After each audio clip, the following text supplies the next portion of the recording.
আজকে রান্না করব টমেটো দিয়ে পাবদা মাছ। কড়াইয়ের মধ্যে চুলার মধ্যে কড়াই দিয়ে দিলাম, এই যে তেল দিয়ে দিলাম, সয়াবিন তেল।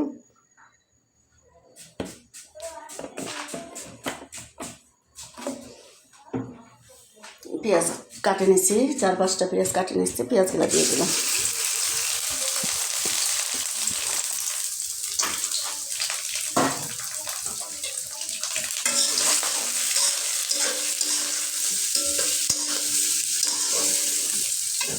দিয়ে দিলাম কিছু লবণ। পেঁয়াজটা আমি ভালো মতো এখন ভাজে নেব। পেঁয়াজটা আমার ভাজা হয়ে গেছে প্রায়। এখন এর মধ্যে আমি দিয়ে দিব আদা বাটা, একটুখানি আদা বাটা দিয়ে দিলাম। দিয়ে দিব ওই যে পেঁয়াজ বাটা। পেঁয়াজ বাটা দিলে তরকারিটা ঘন হয়।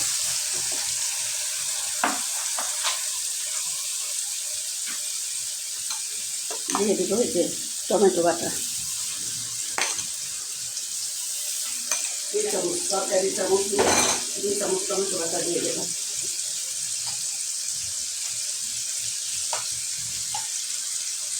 দিয়ে দিলাম এই যে সামান্য রসুন বাটা, 1 চামচ জিরা গুঁড়া, 1 চামচ ধনিয়া গুঁড়া, 1 চামচ হলুদের গুঁড়া, 1 চামচ এই যে মরিচের গুঁড়া, আর এই যে কাঁচামরিচ বাটা দিয়ে দিলাম 1 চামচ।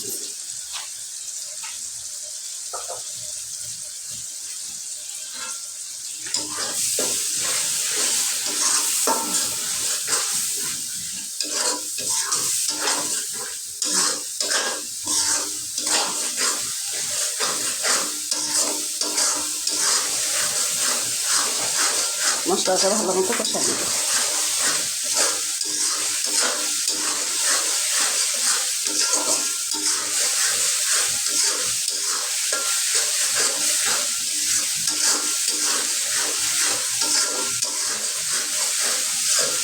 মশলাটা কষা হয়ে গেছে আমার, এখন এর মধ্যে আমি মশলা দিয়ে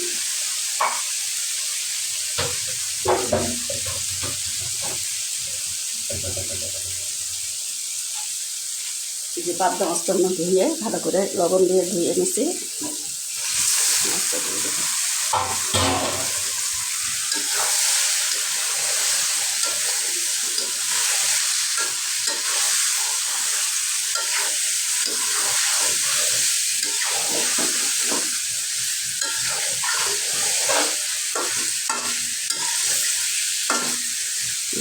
পানি দিয়ে দেবো।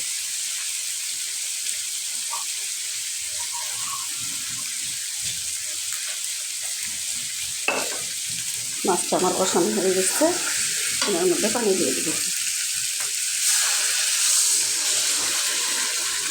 বেশি নাড়াচাড়া করলে আর মাছটা আমার ভেঙে দেবে।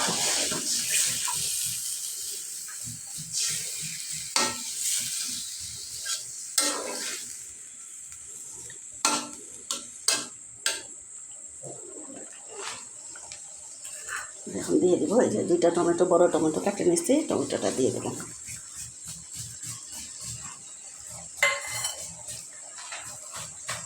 আমি ঢাকে রাখবো।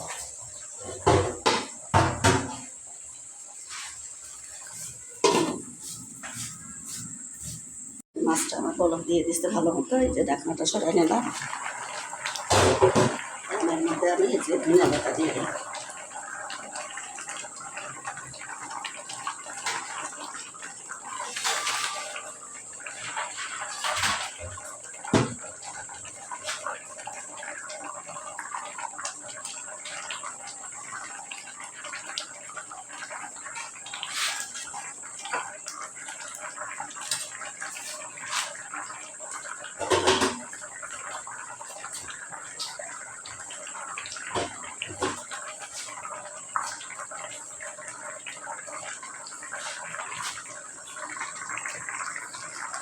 হয়ে গেল, চুলাটা বন্ধ করে দিলাম। হয়ে গেল আমার টমেটো দিয়ে পাবদা মাছের ঝোল।